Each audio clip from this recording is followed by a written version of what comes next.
Shri Tuljabhavani complex 1 BHK 2 BHK and shop. Project by Shri Tuljabhavani developers.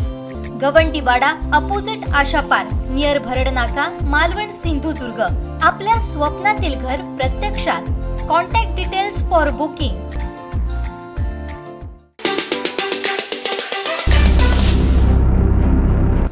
वाहतुकीसाठी बंद असलेल्या करूळ घाटात गुरुवारी रात्री मोठी दरड रस्त्यावर कोसळली आहे. या दरडीने 100 मीटर लांब रस्ता व्यापलाय, त्यामुळे संरक्षण कठडा तुटलाय. या घटनेनंतर घाटातील वाहतूक सुरू होणं पुन्हा लांबणीवर पडण्याची शक्यता आहे.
आमचे दिवसभरातले सर्व अपडेट्स, ताज्या घडामोडी आणि थेट लाईव्ह पाहण्यासाठी सबस्क्राईब करा, लाईक करा कोकणचं नंबर 1 महा चॅनल कोकण 7 लाईव्हचं YouTube चॅनल.